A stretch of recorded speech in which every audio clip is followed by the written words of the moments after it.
আমি মোহাম্মদ ফজল আলী, অধ্যক্ষ, ঢাকা শিক্ষা board laboratory school and college. এই করোনা ভাইরাসের কারণে আমাদের সবকিছু স্থগিত হয়ে গেছে। ইনশাল্লাহ শীঘ্রই হয়তো আমরা এই দুর্ভোগ কাটিয়ে উঠব। সেই পরিপ্রেক্ষিতে আমাদের শিক্ষার্থীদের জন্য আমরা কিছু বিষয়ে পাঠদান করছি। আমি আজ একাদশ এবং দ্বাদশ শ্রেণীর জীববিজ্ঞান প্রথমপত্র বিষয়ে পাঠদান করব।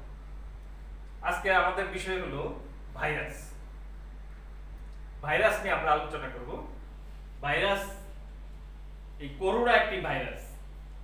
ভাইরাস একাদশ দ্বাদশ শ্রেণীর শিক্ষার্থীদের পাঠ্য বিষয় এবং এটি একটি গুরুত্বপূর্ণ বিষয়বস্তু এবং যুগোপযোগী। তাই ভাইরাস নিয়ে আজকে আমরা আলোচনা করছি। প্রথমে আমরা জানবো ভাইরাস কি। ভাইরাস একটি অতি আণুবীক্ষণিক, অকোষীয় প্রোটিন এবং নিউক্লিক অ্যাসিড দ্বারা গঠিত জীবাণু। জীবাণু বলা যায় না এটাকে, এটা আসলে এক ধরনের জৈব অণু। এটাকে জীব বলার সমীচীন নয়। আমরা আরো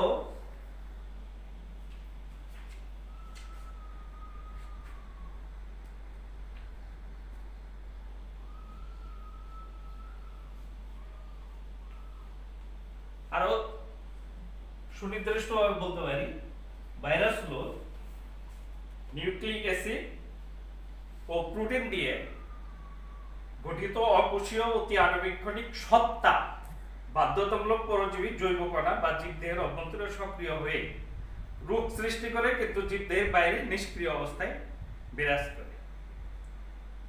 বিজ্ঞানের যে অংশে ভাইরাস নিয়ে আলোচনা করা হয় তাকে বলা হয় ভাইরোলজি।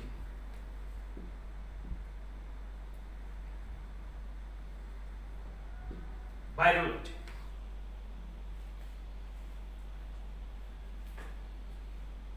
ভাইরাস যে জনক বলা হয়, যিনি ভাইরাসের মূলত আবিষ্কারের জন্য, ভাইরাস আবিষ্কারের জন্য যাকে সবচেয়ে যিনি বেশি অবদান রেখেছেন বা ভাইরাসের জনক, ডব্লিউ.এম. স্ট্যানলি। ডব্লিউ.এম. স্ট্যানলিকে ভাইরাসের জনক বলা হয়। এখন আমরা ভাইরাসের আকৃতি নিয়ে আলোচনা করব।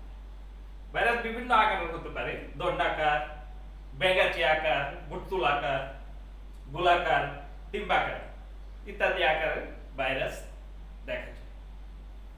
ভাইরাসের আয়তন সাধারণত 8 থেকে 300 nm পর্যন্ত হয়ে থাকে। nm নিশ্চয়ই তোমরা জানো, nm মানে ন্যানোমিটার। 8 থেকে 300 nm পর্যন্ত ভাইরাসের আয়তন হয়ে থাকে। ভাইরাসের এখন আমরা ভাইরাসের বৈশিষ্ট্য নিয়ে আলোচনা করব। ভাইরাসে দুই ধরনের বৈশিষ্ট্য আছে, জড় বৈশিষ্ট্য এবং জীব বৈশিষ্ট্য। যেটা ভাইরাসের জড় রাসায়নিক বৈশিষ্ট্য, তার মধ্যে প্রধান প্রধান বৈশিষ্ট্যগুলো হলো ভাইরাস অকোষীয়, অতি আণুবীক্ষণিক, আলট্রা মাইক্রোস্কোপিক। অতি আণুবীক্ষণিক মানে আলট্রা মাইক্রোস্কোপিক। এদের মধ্যে সাইটোপ্লাজম, কোষ ঝিল্লি, কোষ প্রাচীর, রাইবোসোম, মাইটোকন্ড্রিয়া এ ধরনের কোনো কোষীয় অঙ্গাণু নেই, তাই এরা অকোষীয়। এদের নিজস্ব কোনো বিভাগীয় এনজাইম নেই, খাদ্য গ্রহণ করে না, ফলে পুষ্টি কার্যক্রম সংগঠিত হয় না। ভাইরাস জীবকোষ ছাড়া স্বাধীনভাবে প্রজনন ঘটাতে পারে না। সেই জন্য ভাইরাস জড় বস্তু হিসাবে এটা একটা প্রধান কারণ।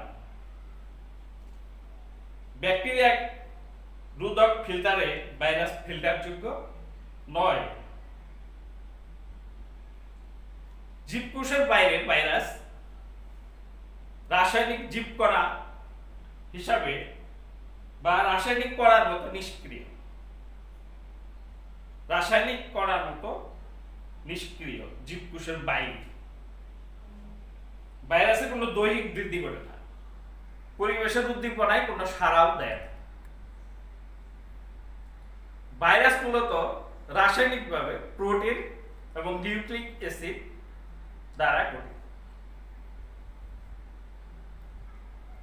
একটি গুরুত্বপূর্ণ বিষয় হলো ভাইরাস অ্যাসিড, ক্ষার, লবণ প্রতিরোধে সক্ষম। অ্যাসিড, ক্ষার, লবণ প্রতিরোধে সক্ষম ভাইরাস। এবং একটা অত্যন্ত গুরুত্বপূর্ণ বিষয় হলো অ্যান্টিবায়োটিক এদের দেহে কোনো রূপ প্রতিক্রিয়া সৃষ্টি করে না। অ্যান্টিবায়োটিক আমরা নিশ্চয়ই সবাই জানি জীবাণুনাশক কোনো বস্তু বা অ্যান্টিবায়োটিক ভাইরাসের দেহে কোনো রূপ প্রতিক্রিয়া সৃষ্টি করতে পারে না। এগুলো ভাইরাসের জড় বৈশিষ্ট্য। এখন আমরা ভাইরাসের জীব বৈশিষ্ট্য নিয়ে আলোচনা করি। ভাইরাসের জীব বৈশিষ্ট্যগুলোর মধ্যে এরা পোষক দেহে সংখ্যা বৃদ্ধি করতে পারে, বংশ বৃদ্ধি বলা যাবে না, সংখ্যা বৃদ্ধি করতে পারে। ভাইরাস পোষক দেহে সংখ্যা বৃদ্ধি করতে পারে। নতুন সৃষ্ট ভাইরাসের মাতৃভাইরাসের বৈশিষ্ট্য বজায় থাকে। নতুন যে ভাইরাস সৃষ্টি হয় সেটা মাতৃভাইরাসের বৈশিষ্ট্য সৃষ্ট ভাইরাসের মধ্যে বজায় থাকে। এরা অনুরূপ বা প্রতিরূপ তৈরি করতে পারে। ভাইরাস দেহে জেনেটিক বস্তু, যেটা ভাইরাসের গুরুত্বপূর্ণ বস্তু, ডিএনএ বা আরএনএ থাকে এবং প্রোটিন থাকে। ডিএনএ এবং আরএনএ নিশ্চয়ই তোমরা জানো। DNA deoxyribonucleic acid. এই ভাইরাসের দেহে ডিএনএ থাকে অথবা আরএনএ থাকে। ভাইরাসের দেহে ডিএনএ অথবা আরএনএ থাকে, অর্থাৎ যে ভাইরাসের ডিএনএ থাকে সেখানে আরএনএ থাকে না, যেখানে আরএনএ থাকে সেখানে ডিএনএ থাকে না। ডিএনএ হলো ডিঅক্সিরাইবোনিউক্লিক অ্যাসিড আর আরএনএ হলো রাইবোনিউক্লিক অ্যাসিড। ভাইরাস বাধ্যতামূলকভাবে পরজীবী। এগুলো ভাইরাসের জড় বৈশিষ্ট্য। ভাইরাসের পরিব্যক্তি বা মিউটেশন হয়, প্রকরণ তৈরি করতে পারে। আমরা শুনে থাকি করোনা ভাইরাস খুব দ্রুত প্রকরণ তৈরি করছে, ভেরিয়েশন হচ্ছে, প্রকরণ বা ভেরিয়েশন হয় ভাইরাস। এদের অভিযোজন ক্ষমতা আছে, ভাইরাসের অভিযোজন ক্ষমতা বা অ্যাডাপ্টেশন ক্ষমতা আছে। ভাইরাস জেনেটিক রিকম্বিনেশন করতে পারে, জিনের পুনর্বিন্যাস। যেহেতু জিনের পুনর্বিন্যাস করতে পারে, এটাও একটা গুরুত্বপূর্ণ জীবীয় বৈশিষ্ট্য। তাহলে ভাইরাসকে আমরা কি বলতে পারি? যেহেতু তার কিছু জড় বৈশিষ্ট্য রয়েছে আবার কিছু জীব বৈশিষ্ট্য আছে, কাজে ভাইরাসকে জড় বা জীব কোনোটি আলাদাভাবে আখ্যায়িত করা যায় না। এটি একটি জীব এবং জড়ের সেতু বন্ধন হিসেবে আখ্যায়িত করা যায়।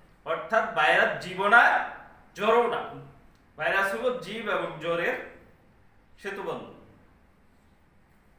এবার আমরা ভাইরাসের প্রকারভেদ নিয়ে আলোচনা করব।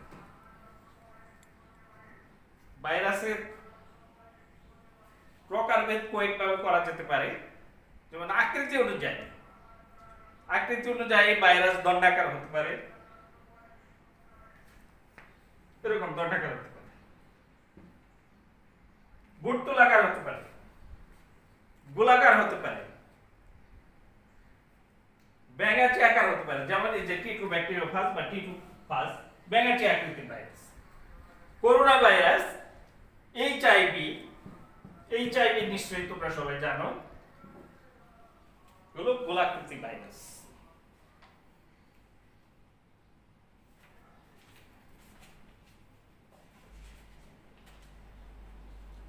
একটা গুরুত্বপূর্ণ ভাইরাসের প্রকারভেদ হলো নিউক্লিক অ্যাসিডের ধরন অনুযায়ী। নিউক্লিক অ্যাসিডের ধরন অনুযায়ী ভাইরাস দুরকম, একটু আগেই বলেছি, সেটা ডিএনএ ভাইরাস এবং আরএনএ ভাইরাস। যে ভাইরাসের প্রোটিন আবরণের ভিতরে ডিএনএ থাকে তাদেরকে ডিএনএ ভাইরাস বলা হয়। যে ভাইরাসের প্রোটিন আবরণের অভ্যন্তরে আরএনএ থাকে তাদেরকে আরএনএ ভাইরাস বলা হয়। এছাড়া আবরণের উপর ভিত্তি করে ভাইরাসের প্রকারভেদ আছে। পোষক দেহের উপর ভিত্তি করে 4 ধরনের ভাইরাস আছে। পোষক দেহের উপর ভিত্তি করে উদ্ভিদে যেসব ভাইরাস উদ্ভিদকে পোষক হিসেবে ব্যবহার করে তাদেরকে উদ্ভিদ ভাইরাস বলে, প্রাণীকে পোষক হিসেবে যারা ব্যবহার করে যেসব ভাইরাস তাদেরকে প্রাণী ভাইরাস বলে, ব্যাকটেরিয়াকে যে ভাইরাস পোষক হিসেবে ব্যবহার করে তাদেরকে ব্যাকটেরিওফাজ বলে। যেমন এই ব্যাকটেরিওফাজ, টিটু ভাইরাস এক ধরনের ব্যাকটেরিওফাজ। করোনা ভাইরাস, এটা তাহলে কোন ধরনের ভাইরাস হবে? এদের পোষক কি? জীব, মানুষ, তার মানে প্রাণী ভাইরাস। করোনা ভাইরাস হলো প্রাণী ভাইরাস, এইচআইভি প্রাণী ভাইরাস। এছাড়া সায়ানোফাজ, অর্থাৎ সায়ানোব্যাকটেরিয়াকে পোষক হিসেবে যারা ব্যবহার করে তাদেরকে সায়ানোফাজ বলা হয়। এবার আমরা টিটু ভাইরাস নিয়ে একটু বিস্তারিত আলোচনা করব। টিটু ভাইরাস ব্যাঙাচি আকৃতির ভাইরাস। আমি এখানে একটা টিটু ভাইরাসের ছবি এঁকেছি। এই টিটু ভাইরাস ব্যাঙাচির মতো দেখতে, এর বাইরে দ্বিস্তর বিশিষ্ট প্রোটিন আবরণ থাকে। এর দেহকে প্রধানত 3টি অংশে ভাগ করা যায়: মাথা, কলা এবং লেজ।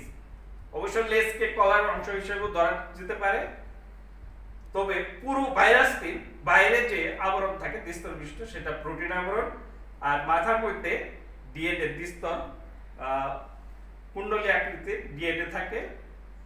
আর লেজের গোড়ায় কতগুলো কাঁটার মতো অংশ থাকে, সেগুলোকে বলা হয় স্পাইক। আর কতগুলো লুমের মতো অংশ দেখা যায় স্পর্শক তন্তু, ফাইবার। স্পর্শক তন্তু বা ফাইবার, এটা হলো লেজের দিকে বা লেজের গোড়ার দিকে থাকে। এটা হলো টিটু ব্যাকটেরিওফাজ। এদের পোষক হলো ব্যাকটেরিয়া, যার জন্য এদেরকে টিটু ব্যাকটেরিওফাজও বলা হয়। এবার আমরা ভাইরাসের সংখ্যা বৃদ্ধি নিয়ে আলোচনা করব। ভাইরাস বিভিন্নভাবে সংখ্যা বৃদ্ধি করতে পারে, তবে মূলত যেটা আমরা বলতে পারি সেটা হলো অনুলিপনের মাধ্যমে। মূল কাজটা হলো ভাইরাস মূলত অনুলিপনের মাধ্যমে বংশবৃদ্ধি বা সংখ্যা বৃদ্ধি ঘটায়। এদেরকে বংশবৃদ্ধি বলা যায় না, কারণ এরা জীব না। সংখ্যা বৃদ্ধি ঘটায়, তবে কয়েকটি ধাপে সেটা সম্পূর্ণ হয়। এবার আমরা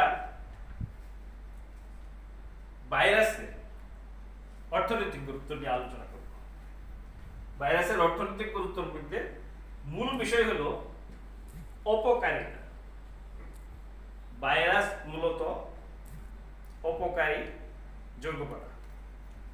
অপকারিতা নিয়ে আলোচনা করার এখন ভাইটাল বিষয় যেটা, সেটা আমাদের সামনে হাজির। সারা বিশ্বকে ভাইরাস কাঁপাচ্ছে, করোনা ভাইরাস। অর্থাৎ ভাইরাস মানব দেহে বসন্ত, হাম, পোলিও, জলাতঙ্ক, influenza, herpes, dengue, chikungunya, viral hepatitis ইত্যাদি রোগ সৃষ্টি করে, এবং এই প্রত্যেকটি রোগ জীবনঘাতী। যেমন বর্তমানে করোনা ভাইরাস সারা বিশ্বে প্রায় 2 লক্ষের কাছাকাছি লোক মৃত্যুবরণ করেছে এবং 35 লক্ষের বেশি লোক আক্রান্ত।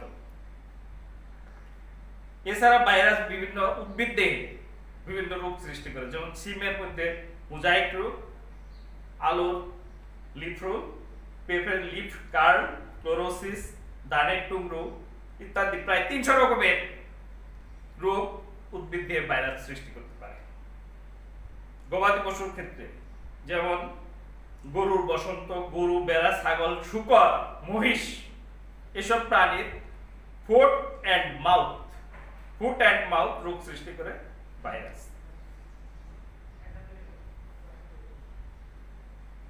ভাইরাস অনেক ব্যাকটেরিওফাজ যেগুলোকে বলা হয়, এরা উপকারী ব্যাকটেরিয়াকে ধ্বংস করে। আমরা সবাই এইচআইভি সম্পর্কে জানি। এইচআইভি হিউম্যান ইমিউনোডেফিসিয়েন্সি ভাইরাস, এটা এইডস রোগ সৃষ্টি করে। এটাও একটি বিশ্বে আতঙ্ক সৃষ্টিকারী রোগ, যেটা ভাইরাস দ্বারা সৃষ্ট। ইবোলা ভাইরাস একসময় আফ্রিকার জায়ারে মহামারী সৃষ্টি করেছিল।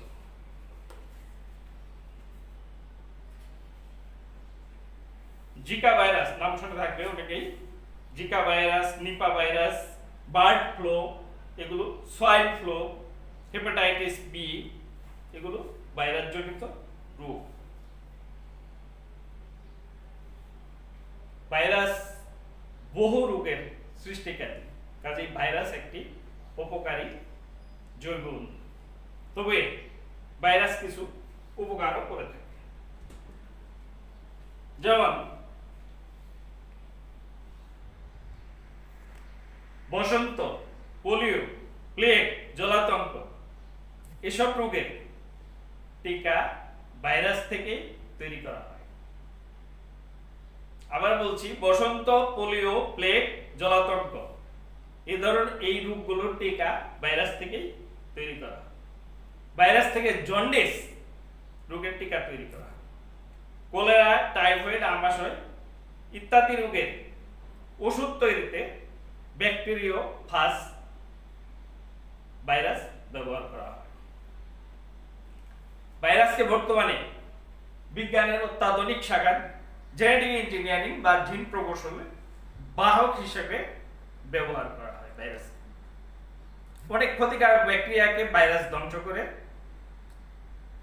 এটাও একটা উপকারী দিক। টিউলিপ ফুল সারা বিশ্বের মধ্যে খুব নামকরা ফুল, যেটি সারা বিশ্বের সব মানুষ পছন্দনীয় ফুল। এই টিউলিপ ফুলের মধ্যে ভাইরাস আক্রমণ করে লম্বা লম্বা দাগ তৈরি করে। তোমরা দেখে থাকবে হয়তো, এই লম্বা লম্বা দাগ তৈরি করার কারণে টিউলিপ ফুলের সৌন্দর্য বৃদ্ধি পায়, যার জন্য টিউলিপ ফুলের মূল্য বৃদ্ধি পায়। এটা একটা উপকারী দিক। এ হলো ভাইরাসের উপকারী দিকগুলো। এখন ভাইরাস নিয়ন্ত্রণের উপায় কি? ভাইরাস নিয়ন্ত্রণের দুটি উপায় আছে। একটি হলো ভ্যাকসিনেশন বা টিকা প্রদান। ভ্যাকসিনেশন বা টিকা প্রদান করে মানবদেহের ইমিউন সিস্টেমকে শক্তিশালী করা হয়, অর্থাৎ রোগ প্রতিরোধ ক্ষমতা বৃদ্ধি করা হয়। ভাইরাসের রোগ নিয়ন্ত্রণের মাধ্যমে এই ভ্যাকসিনেশন বা টিকা দিয়ে ইমিউন সিস্টেম শক্তিশালী করা হয়। এটা একটা বিষয়। আরেকটা হলো অ্যান্টিভাইরাল ওষুধ, যা দিয়ে রোগের অগ্রযাত্রা রোধ করা যায়। ইন্টারফেরন একটি অ্যান্টিভাইরাস ড্রাগ। অনেক উদ্ভিদেও অ্যান্টিভাইরাল উপাদান থাকে। ইন্টারফেরন ভাইরাসকে নিষ্ক্রিয় করতে পারে। তবে একটা বিষয় আমাদের মনে রাখতে হবে, ভাইরাস দেহে কোনো মেটাবলিজমের ব্যবস্থা নেই। ভাইরাস দেহে মেটাবলিজমের কোনো ব্যবস্থা নেই, তাই অ্যান্টিবায়োটিক দিয়ে এটি প্রতিরোধ করা যায় না। অ্যান্টিবায়োটিক ওষুধ দিয়ে আমরা অনেক রোগ প্রতিরোধ করে থাকি। অনেক রোগের ওষুধ হিসেবে অ্যান্টিবায়োটিক ব্যবহার করা হয়, কিন্তু ভাইরাসকে অ্যান্টিবায়োটিক দিয়ে প্রতিরোধ করা যায় না। কিছু ভাইরাল এনজাইমকে অ্যান্টিভাইরাল ওষুধ হিসেবে ব্যবহার করা শুরু হয়েছে। কিছু ভাইরাল এনজাইমকে অ্যান্টিভাইরাল ওষুধ হিসেবে ব্যবহার করা শুরু হয়েছে। আমরা ভাইরাস নিয়ে মোটামুটি আমাদের আজকের আলোচনা এ পর্যন্তই। তাহলে আমরা কি শিখলাম?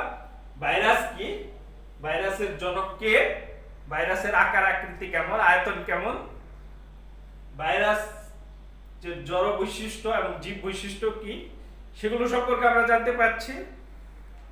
ভাইরাসের প্রকারভেদ সম্পর্কে জানতে পারছি।